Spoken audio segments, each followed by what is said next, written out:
Olá, meus amigos do Ideal Espírita, olá, amigos internautas.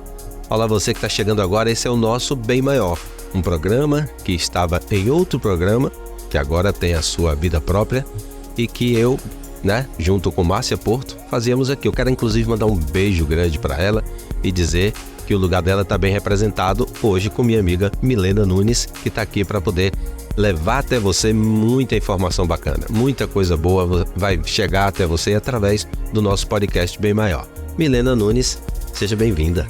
Obrigada, Carlos. Quanta responsabilidade, hein? Márcia Porto, uma figura assim brilhante.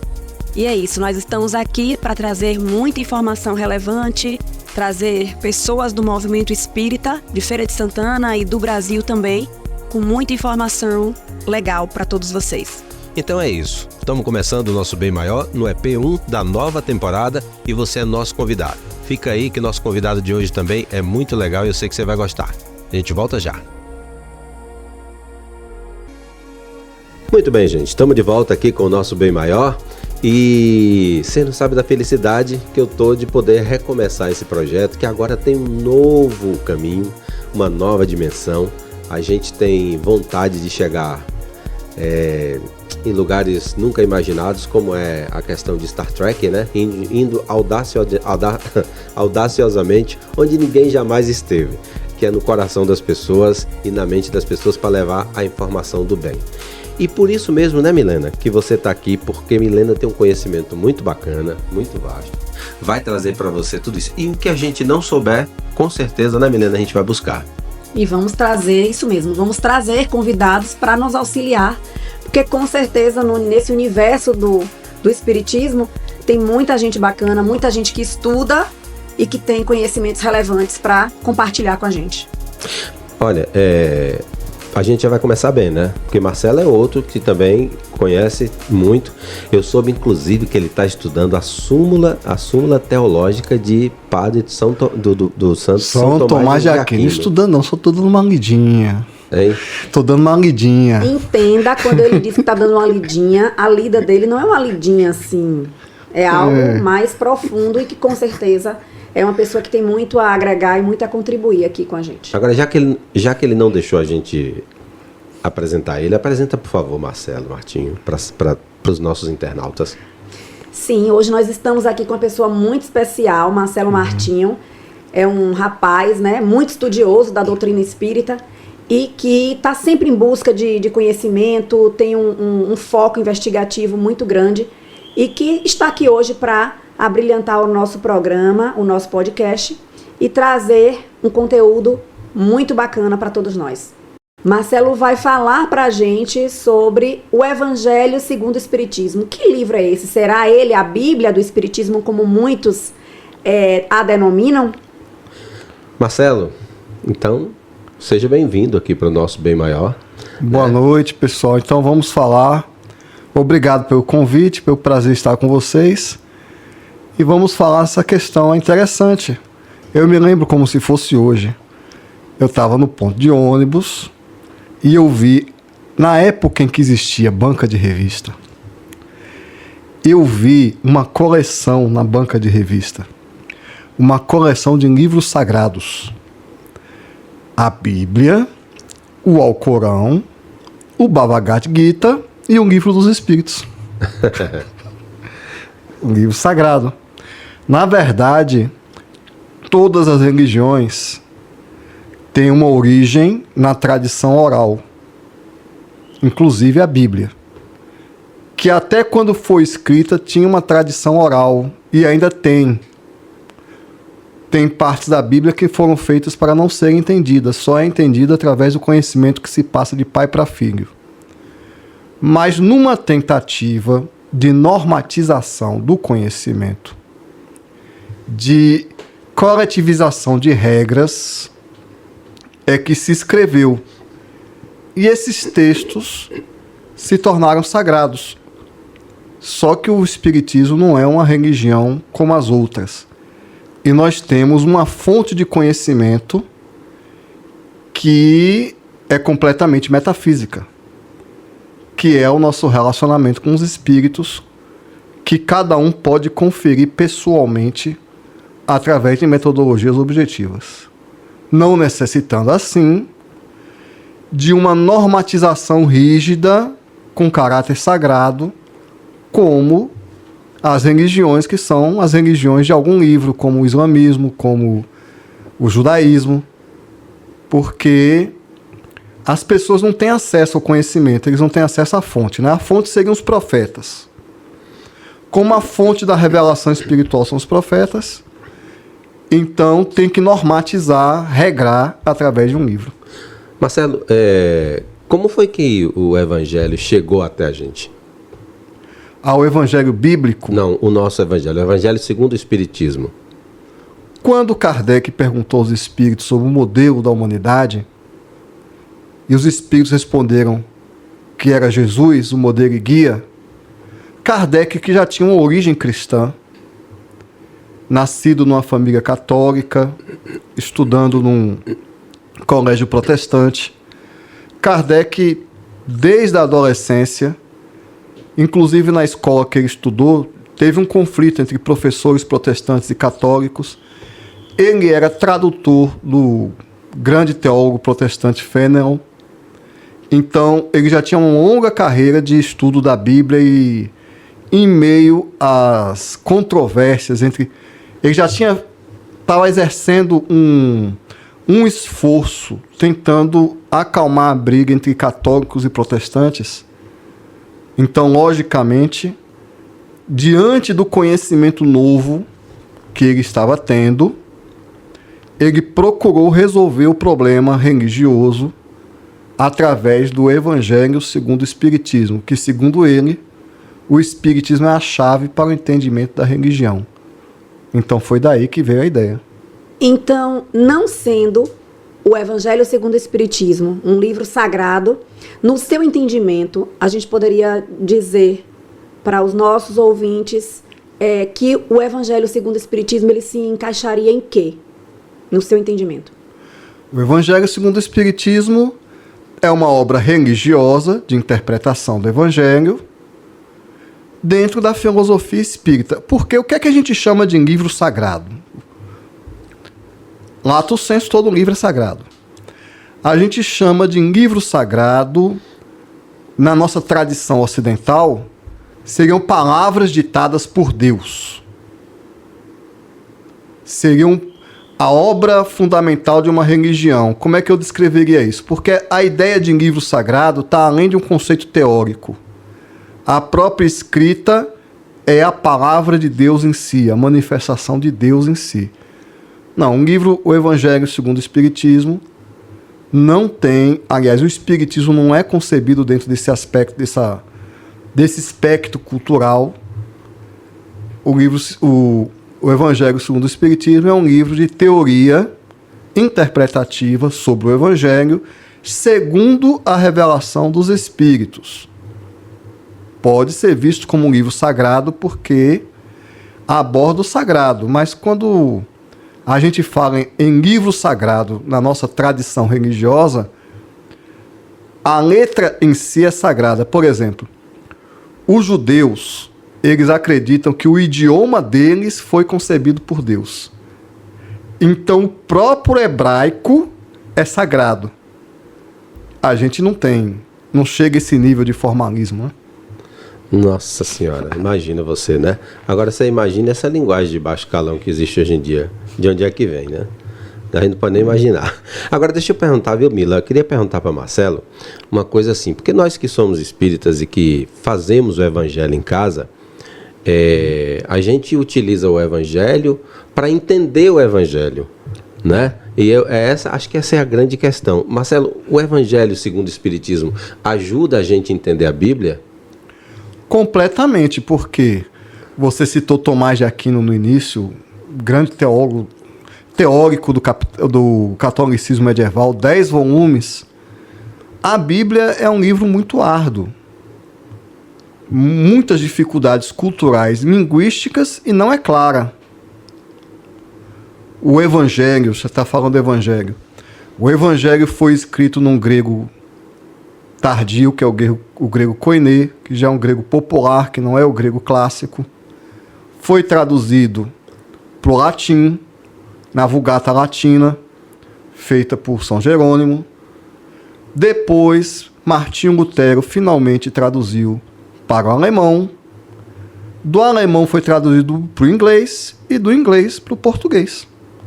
Hoje já existem traduções, como a Bíblia de Jerusalém, direto do hebraico. Mas quem estuda várias línguas sabe que existem palavras que não existem em outras línguas. Por exemplo, não existe a palavra saudades em inglês. O verbo to be é ser e estar. Não existe a palavra ser e estar em inglês. Se você traduz o texto do português para o inglês, você já perdeu. Existem 3 palavras gregas para amor: ágape, filos e eros. Quem lê o texto em português não sabe o que tá escrito naquela famosa carta aos Coríntios de Paulo, onde fala das virtudes teologais, a fé, a esperança e o amor. Tem traduções que dizem que é caridade. Só que a palavra é ágape, é amor. Só que quem lê a Bíblia debaixo do braço em português não sabe disso. Fora o conceito... Outra coisa, ágape não é eros. Eros é um amor que traz prazer. E tem muita gente que acha que amar as pessoas é se sentir bem na presença delas. Aí o Evangelho segundo o Espiritismo, no capítulo sobre odiar os inimigos, fala que quando Jesus falava em amar, no capítulo sobre amar os inimigos, orar os inimigos, fala que amar os inimigos não significa se sentir bem com eles, porque a palavra do Evangelho é ágape, não é eros, entre outras coisas mais.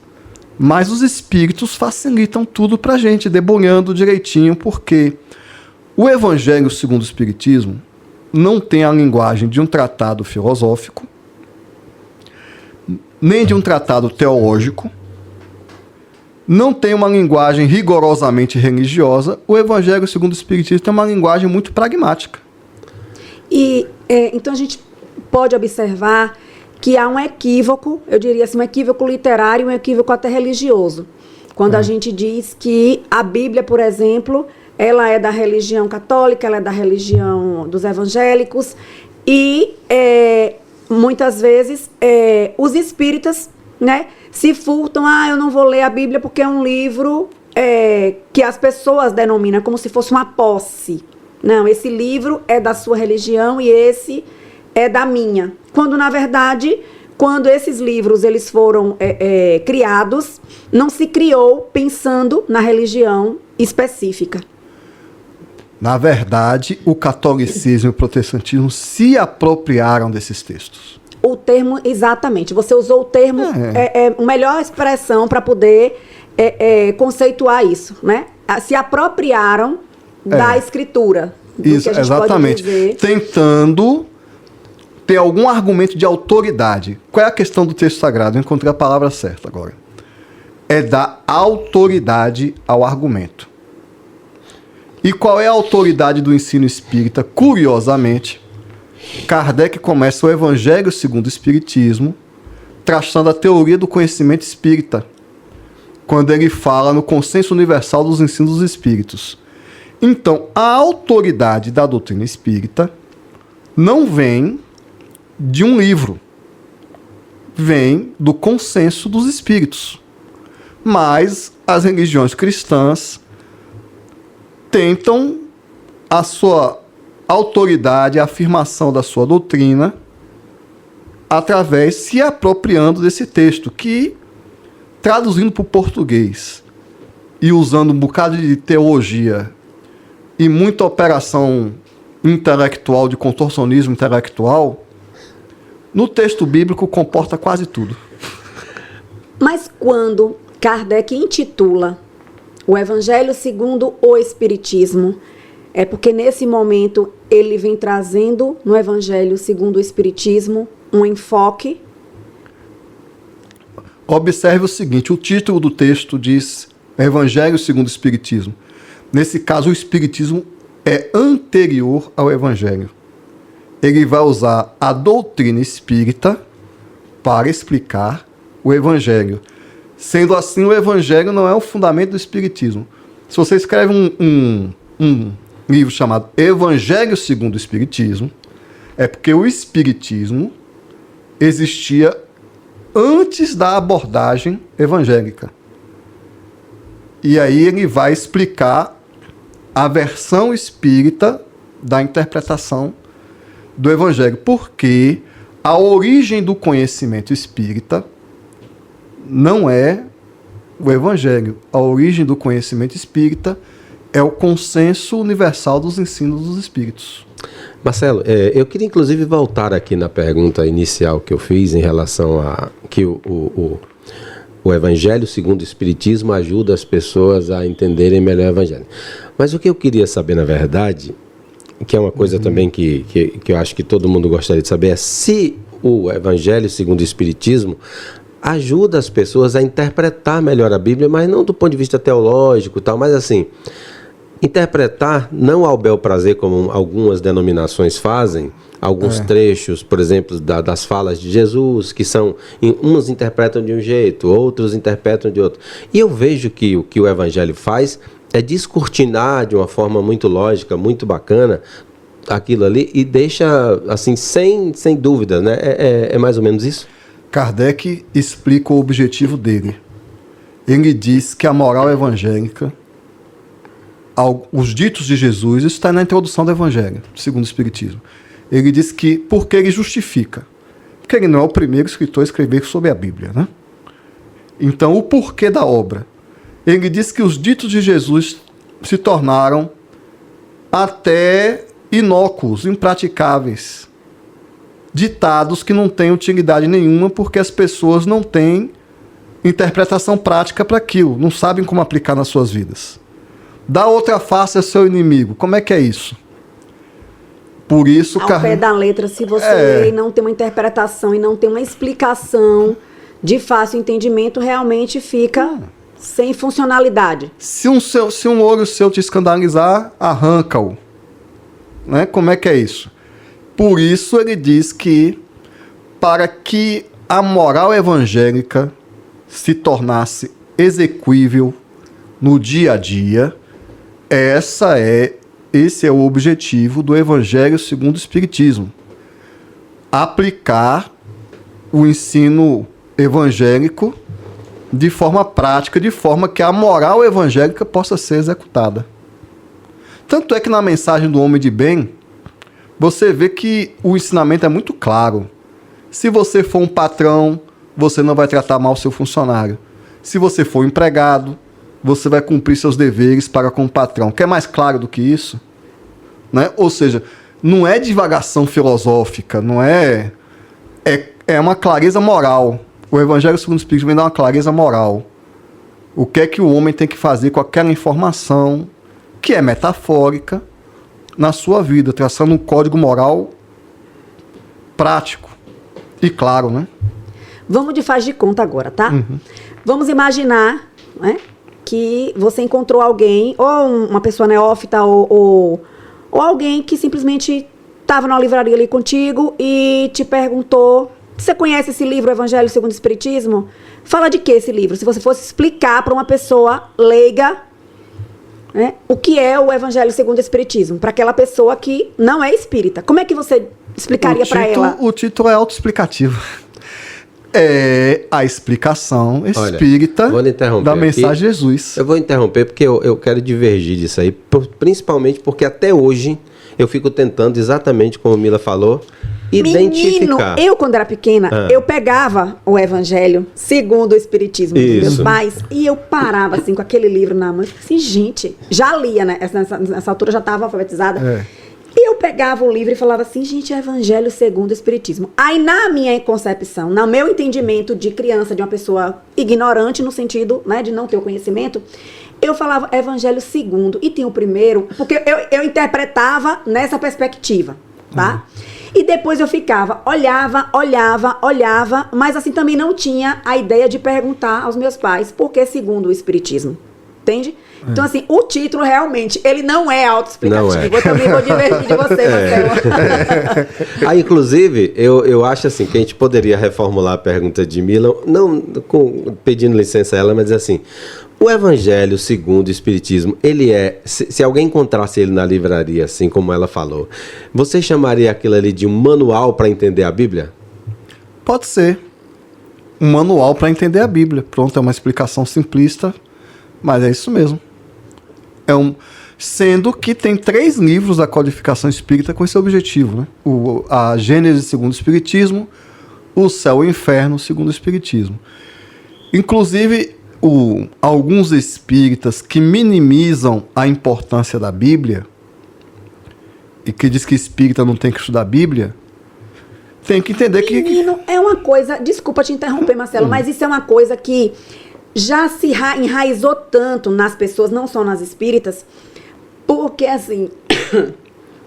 que elas muitas vezes, quando te pegam ou citando... Eu já fui questionada várias vezes se eu agora era evangélica, porque quando eu cito algum versículo, ou quando eu discorro sobre alguma passagem da Bíblia, é aquela ideia, né, de que a Bíblia pertence a outra religião e que o espírita, ele não tem o direito de também ter acesso à Bíblia. Então, é uma abordagem interessante essa que você traz. Então vamos lá. Se a Bíblia pertence à religião, o Evangelho... Pronto, vamos começar do Antigo Testamento. O Antigo Testamento foi escrito pelo povo judeu, terminado um pouco antes 70 anos antes de Cristo, não, 200 anos antes de Cristo. O Antigo Testamento foi terminado na versão dos 70, o Septuaginta. Então, o Antigo Testamento pertenceria aos judeus, que para eles é um livro, inclusive, fundador do povo judeu. Aliás, Marcelo, eu vou complementar isso aí, vou perguntar uma coisa. O Antigo Testamento, eu, Carlos Augusto, colocaria ele na estante como apenas um livro de história. Mas eu quero te perguntar, em que o Velho Testamento ajudaria a humanidade de hoje? Porque o Velho Testamento é o primeiro fundamento da civilização ocidental. Por isso que Kardec coloca no Evangelho segundo o Espiritismo as 3 revelações. E a primeira revelação, a revelação mosaica. Todos os códigos jurídicos do Ocidente e muitos do Oriente são fundamentados nos 10 mandamentos. Como Isaac Newton dizia que ele se ergueu no ombros de gigantes, a gente não pode renegar a nossa cultura. Inclusive, o Antigo Testamento é tão presente hoje porque muitas religiões cristãs veem Deus como Moisés via Deus. E toda a nossa cultura sobre pecado e punição, mais do que a nossa cultura, é mais grave do que isso. A nossa psicologia vem do Antigo Testamento. O ser humano se sente culpado e sofredor. Isso vem de lá. Mas isso ajuda ou atrapalha? Você tem que entender a Bíblia para entender a humanidade. Essa é a questão. Entender a Bíblia para se entender. É de lá que nós viemos. É o estudo das nossas origens psicológicas e espirituais, para entender até seus traumas. O grande psiquiatra austríaco Carl Gustav Jung escreveu 2 volumes, Psicologia e Religião. E Jung leu a Bíblia todinha, sabia tudo, e o Bhagavad Gita é para entender o problema da humanidade. O problema bíblico está tão presente. A guerra de Jericó, a conquista de Josué por Jericó, está acontecendo até hoje. Essa é a verdade. A guerra está lá. A mesma guerra dos judeus com os cananeus, a mesma está lá até hoje. Então, Aliás, Kardec recomenda, no Livro dos Espíritos, que o espírita deve estudar todas as religiões e todas as mitologias. Eu estava vendo uma palestra de um judeu, de um rabino. Vocês já viram na infância de vocês que não pode contar estrelas porque dá verruga? Esses mitos, né? Que... Sim. Não é? Sabe por quê? Porque o judeu, ele vê que terminou um dia e começa outro quando surge 3 estrelas no céu. Então a mãe mandava um menino contar as estrelas para ver se já tinha terminado o dia. E como os judeus eram perseguidos, esse ato de contar as estrelas podia significar a morte deles. Hoje, os meninos crescem com medo de contar as estrelas e a gente não sabe as origens da nossa cultura. É por causa da perseguição feita aos judeus. A gente lava as mãos antes de comer porque é um preceito bíblico. Então a gente está estudando as nossas origens espirituais, as nossas origens culturais. Tá, mas nós viemos de lá. Vamos dar um salto aqui, né, Mila? Sim, sim. Quando a gente pega o Evangelho segundo o Espiritismo, né? E no início vem trazendo algumas explicações sobre os saduceus, os fariseus. Essa forma, que eu chamaria até de didática, de iniciar a leitura daquele livro. E aproximar, porque você falou aí agora, de forma muito assertiva, sobre o livro sagrado, a Bíblia, e o quanto ele nos traz a questão da dor, da culpa. Então, assim, a gente poderia dizer que o Evangelho segundo o Espiritismo, trazendo de forma didática, né, iniciando dessa forma, ele seria mais como é que eu posso dizer, um acalento do que a outra perspectiva que a gente vê na Bíblia? Porque a proposta do Espiritismo é ser o consolador, né? O Consolador prometido. E muito do Evangelho segundo o Espiritismo é para explicar a dor. Tem um capítulo chamado Bem-aventurados aflitos. Agora, ainda falando sobre quem é o dono da Bíblia, sobre o Novo Testamento. O Novo Testamento foi concluído no século I. A Igreja Católica surgiu no século IV. O protestantismo surgiu no século XVI. Eles não são donos da Bíblia. Agora, a introdução do Evangelho segundo o Espiritismo traz outro aspecto, né? Porque eu nunca vou esquecer o que eu li de Carlos Torres Pastorino. No livro Sabedoria do Evangelho, ele traçava quais são os critérios para uma pessoa entender o Evangelho. Pastorino fala o seguinte: para entender o Evangelho, você tem que saber o hebraico, o latim e o grego. Tem que saber toda a história da região. E tem que ter o coração profundamente unido a Deus.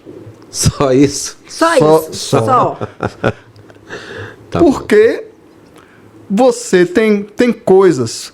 Haroldo Dutra faz um trabalho muito interessante quando ele fala, por exemplo, a parábola do filho pródigo. Quando o filho pródigo retorna para o pai e o pai sai correndo atrás dele, você não sabe o significado daquilo, que um patriarca de Israel jamais perdoa um filho desse jeito e muito menos sai correndo atrás do filho, que é o filho que tem que correr atrás do pai. Então, se você não entender a cultura do século I de Israel, você não entende nada do Evangelho. Você tem que imergir na cultura. Para ler o Evangelho, você tem que se sentir como um judeu. O que é que um judeu pensava? O que é que ele sentia? O que é que ele vivia? Por que todas as parábolas são rurais? Porque o ambiente é rural. Por que ele falava das ovelhas? Porque ou o povo plantava alguma coisa, ou era pastor de ovelha. Então, sim, o Evangelho segundo o Espiritismo, na sua introdução, tenta dar uma breve contextualização do ambiente cultural, tentando nos levar para as controvérsias religiosas, justamente o que Jesus citava, né? Os saduceus, os samaritanos, os fariseus, mas é uma breve introdução mesmo. Sim, diante da quantidade de ensinamentos que tem na Bíblia, e diante do universo de interpretações que nós vemos hoje, um determinado versículo, ele tem diversas interpretações a depender de quem o está interpretando. Mas no sentido de tornar, eu poderia dizer assim, uma leitura inclusiva, porque é de fácil entendimento para as pessoas. Olha, você diria, na sua opinião, é um livro de fácil entendimento o Evangelho segundo o Espiritismo? no Brasil não. Por quê? Por causa do nível educacional do povo. Mas para quem lê, Marcelo, para quem pega com vontade de ler, querendo entender, porque veja bem, Kardec não era bom publicitário não, porque se eu fosse um assessor de Kardec na época, eu colocava o livro O Evangelho segundo o Espiritismo, eu colocaria o Consolador Prometido. Já mudaria, já começaria mudando o nome. Falou agora. Ele era sério demais para isso. Exatamente. Mas, já ousaria no título do livro. Isso, para poder ajudar as pessoas ao longo dos anos. Afinal de contas, você precisa ler. Eu colocaria o Consolador Prometido, embaixo um subtítulo tipo A Esperança da Humanidade está aqui. Leia e entenda a Bíblia. Um título bem apelativo, né? Bem apelativo. Quer entender a Bíblia, leia aqui. O texto do Evangelho segundo o Espiritismo é pragmático. É um texto não filosófico, não religioso. É um texto do nosso dia a dia. Então, nesse sentido, é muito mais fácil de entender do que um tratado de teologia. Sim, quando eu falei que ele é inclusivo, no sentido do entendimento comparado aos outros. Comparado aos tratados de teologia protestantes, que tem também... Tem tratados de teologia protestantes que tem 10 volumes. E comparado também aos tratados, ao conteúdo do Evangelho, porque o conteúdo é mais resumido, digamos assim, um recorte. Ele é muito mais simples do que tudo que se fala sobre religião. Porém, tem reflexões profundas. Porque ele é a aplicação moral evangélica na prática e explica de forma simples. De forma simples para quem está acostumado com esses problemas religiosos que os teólogos explicam de forma muito... Aliás, eles fazem questão de complicar. E o mesmo capítulo, ele é tão... As reflexões são tão profundas que o mesmo capítulo, por mais que a gente já tenha lido 10 vezes, a gente nunca vai ler e interpretar, porque a cada vez que a gente lê, a gente extrai algo novo, algum ensinamento novo que a gente não pegou. Aí vem outra questão. Kardec, com muita antecedência, descobriu a inteligência emocional, que Daniel Goleman foi fazer o livro. Ele chamava inteligência emocional de desenvolvimento do senso moral. No Evangelho segundo o Espiritismo, ele explica que tem doutores da academia que não entendem e tem adolescentes que entendem, porque tem o desenvolvimento do senso moral. Então, se você está evoluindo espiritualmente, através do trabalho do bem, através da prática da caridade, você está evoluindo emocionalmente. Então, cada vez que você for ler o Evangelho, você vai ler com a maturidade emocional e espiritual que o seu nível evolutivo comporta, e por isso que Divaldo declara que lê o Livro dos Espíritos todo ano. Cada vez que ele lê, ele vê de uma forma diferente. Então quer dizer que é um livro que não vai envelhecer nunca, né? É um livro que vai estar sempre novo a cada dia que a gente abre ele para ler novamente. E Marcelo, sendo assim bem já dentro da doutrina espírita e falando sobre o Evangelho segundo o Espiritismo, eu me lembro, Mila, que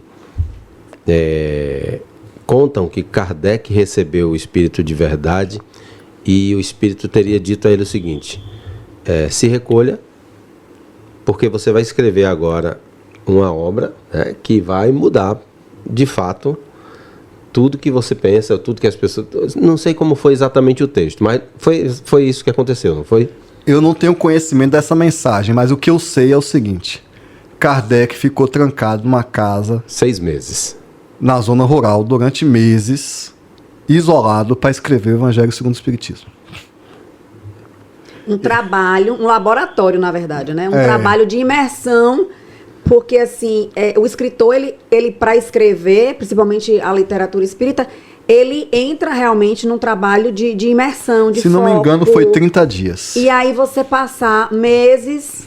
Agora você imagina que eu soube Não foi vários também... meses, não. Eu acho que sim, porque eu acho que foi, sabe por quê? Porque tem uma outra passagem que diz assim, o Espírito de Verdade falou com ele, olha, eu vou estar com você por mês, uma vez por mês, por 15 minutos. Uma vez por semana. Foi por semana? É. Por 15 minutos. Por 15 minutos. Para dar as instruções para ele. E aí você leva em consideração... Fora o espírito de São Luís, né? Sim. E aí você leva em consideração que naquela época não tinha nenhum elemento distrator, não tinha internet, não tinha televisão, não tinha nada que tirasse ele do foco.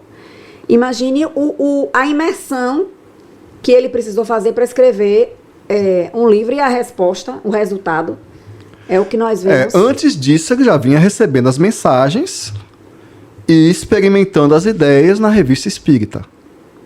Mas para organizar o livro. Na hora de escrever, E ele se isolou. contextualizar cada... Agora, esse isolamento de Kardec tem um significado. Significa que a obra não é somente intelectual. Porque ele precisava usar o coração dele. Evandro Noleto, na introdução que ele faz, da tradução que ele faz da primeira edição do Livro dos Espíritos, ele fala uma coisa interessante. Kardec não era só um grande intelectual, ele era muito intuitivo.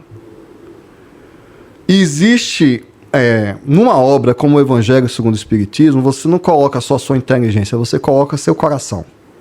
Então acredito que o isolamento foi por necessidade espiritual mesmo. Não podia ser uma coisa que na vibração do mundo ele podia fazer.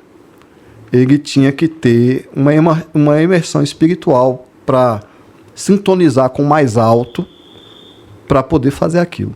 Eu imagino o quanto essa casa que ele ficou isolado lá estava protegida energeticamente. Foi na natureza, foi na zona rural.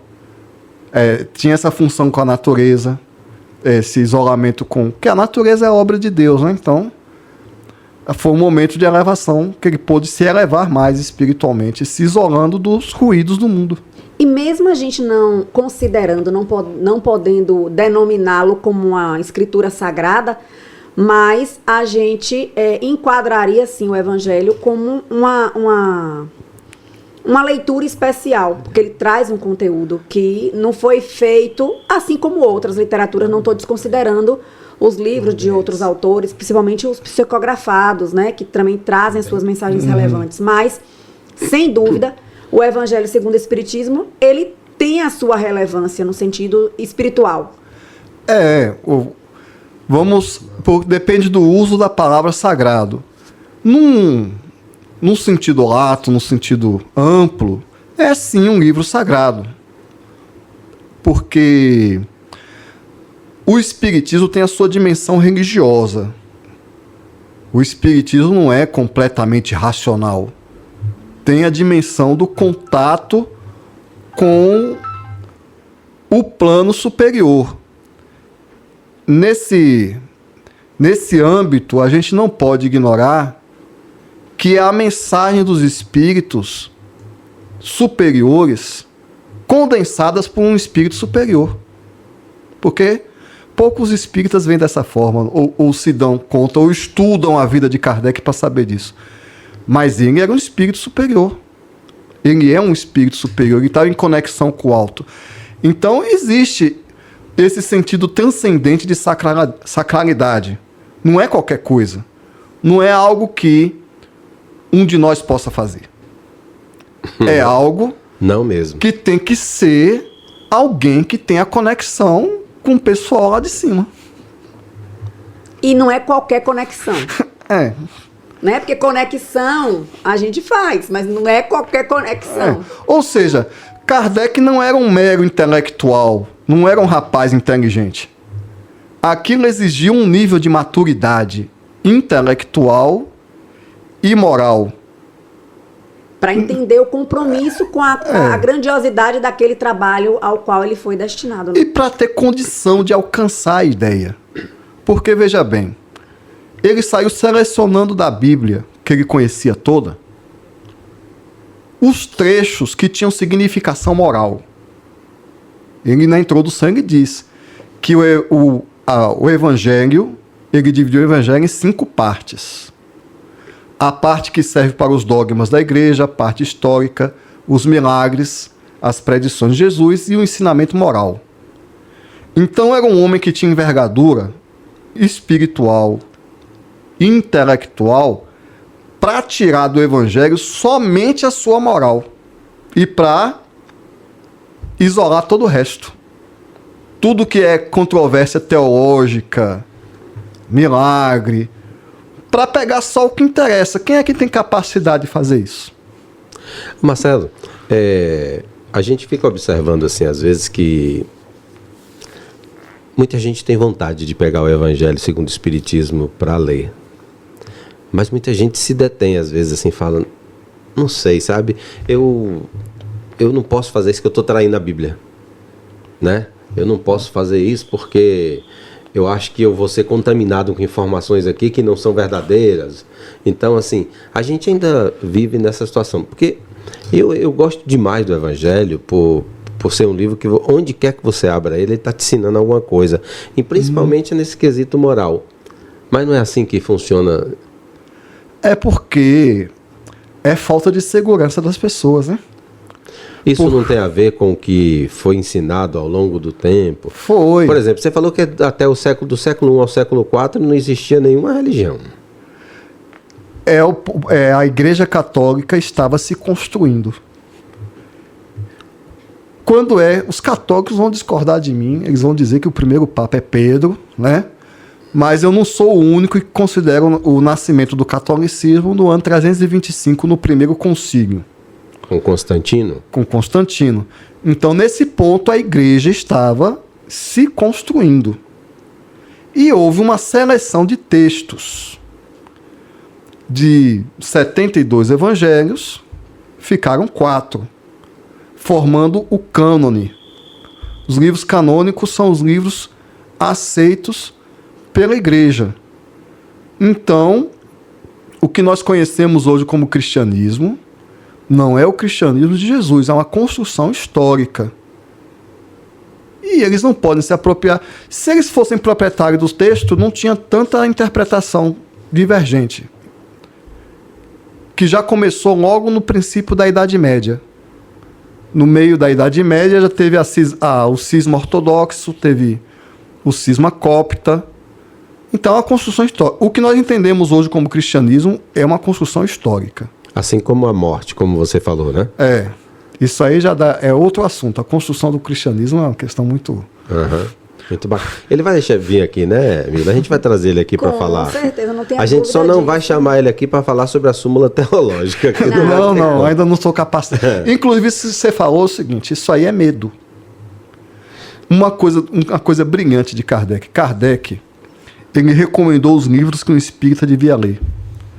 No chamado catálogo racional, né? O catálogo de Raisonné. Tem 100 livros lá.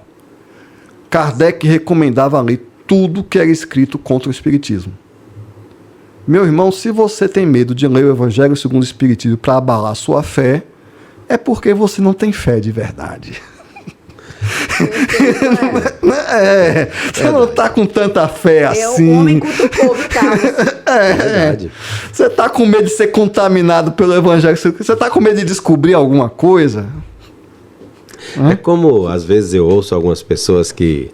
Aliás, eu ouvi isso essa semana, né? Nós estamos aqui em julho, né, de 2024. E eu ouvi alguém dizer assim, não, um amigo nosso que era espírita durante tanto tempo, agora é evangélico. Eu falei, bom, ele nunca foi espírita. De fato, ele nunca entendeu o espiritismo, nunca estudou para poder sair e ser evangélico. Não que eu tenha nada contra qualquer denominação religiosa, não é nada disso. É porque o espírito entende que ele pode estar em qualquer lugar, em todas as religiões ao mesmo tempo, e falar com o Marcelo, entender o que é, né, Marcelo? Ter a fé é necessário. É porque, é o que eu estou dizendo, existe uma questão emocional. O homem é muito emotivo. A doutrina espírita tem uma proposta que não é para a maioria da humanidade, porque o espiritismo coloca o destino do homem nas suas mãos, através da lei de causa e efeito. Tem muita gente que prefere acreditar que o problema da vida dele é o Satanás, e quem vai resolver é Jesus, e ele é uma pobre peça de xadrez no meio desse jogo entre Deus e Satanás. Então, é mais tranquilo. Então, nem todo mundo aguenta ser espírita. E não é uma leitura de um livro, não é a visita ao templo religioso, ao espaço de reunião do outro, que vai abalar as minhas convicções, abalar o meu conhecimento. Então, e o Espiritismo tem isso de legal, e que foi a resposta, inclusive, que eu dei a uma pessoa quando ela me perguntou: você não é mais espírita? Porque eu estava numa igreja evangélica, eu fui assistir a um culto. Eu disse: a minha religião, graças a Deus, me permite entrar e sair de outros templos religiosos, de outros espaços, sem proibições. Eu sou livre para adentrar e para também... Universalista, né? Então, assim, isso não vai abalar as minhas convicções. Eu vou entrar, eu vou assistir, eu vou refletir sobre aquilo que eu ouvi, aquilo que eu assisti, e vou voltar. Eu acho que é quando mais você entendeu o Espiritismo, Mila. Então, e é essa ideia que Marcelo fala, né? Que não é um livro que vai... Tá lá na primeira frase do Evangelho segundo o Espiritismo. Não existe fé verdadeira senão aquela que pode encarar a razão qualquer época da humanidade. Se a sua fé não aguenta questionamentos, ela não é verdadeira. Se você é espírita e não aguenta ouvir a pregação de um padre, então você não é espírita, você está vacilante. Está a caminho. Além do mais, volto a dizer, o próprio Kardec dizia que nós deveríamos estudar todas as religiões. Está no Livro dos Espíritos. Todas as mitologias. Você tem que ter um diálogo com as outras religiões, as outras culturas, e também não achar que os estudiosos de outras religiões são estúpidos. Que eles não sabem nada, que eles são ignorantes, porque eles não são ignorantes. O conhecimento deles é apenas diferente ou tem uma outra ótica da nossa. Lógico. Mas a gente não pode dizer a minha religião é melhor que a sua, ou né? Cada um tem a sua vertente. Lógico, não sendo hipócrita, né? Lógico que eu acredito que estou certo. Né? Senão eu estaria do lado de lá. Certo. Mas eu sei que eles não são ignorantes, que eles têm argumentos e têm coisas a me ensinar. O próprio ateu tem argumento, né? Tô tentando. Mas, Marcelo, nós chegamos ao finalzinho aqui do nosso podcast. Já? Dessa vez, para esse primeiro episódio, sim, né? Nossa, passa rápido, né? Passa Quando muito o papo rápido. tá bom. Né? Mas, assim, eu adorei, principalmente porque eu sei que agora quem assistir, né, Mila, vai poder falar assim: peraí, deixa eu ver esse livro, esse Evangelho segundo o Espiritismo, porque ele traz, de fato, um manual de apreciação, de entendimento da Bíblia, dos ensinamentos de Jesus, principalmente, para poder esclarecer. Porque eu acho que a frase mais célebre que Jesus falou em relação a tudo isso, que eu gosto muito, principalmente porque traz exatamente essa atualidade, é: conhecereis a verdade e a verdade vos libertará. Essa frase tem, assim, uma lente... E o nosso objetivo nem foi fazer marketing do livro. Não. Foi só mesmo trazer esse esclarecimento a respeito desses livros, dessas escrituras, para aqueles que já estão no Espiritismo, que já adentraram, aqueles que desejam conhecer e aqueles que ainda não conhecem. É isso. E nós vamos falar de todos os livros da codificação aqui. Vamos falar de todos os assuntos. Só uma última recomendação. Tem gente que...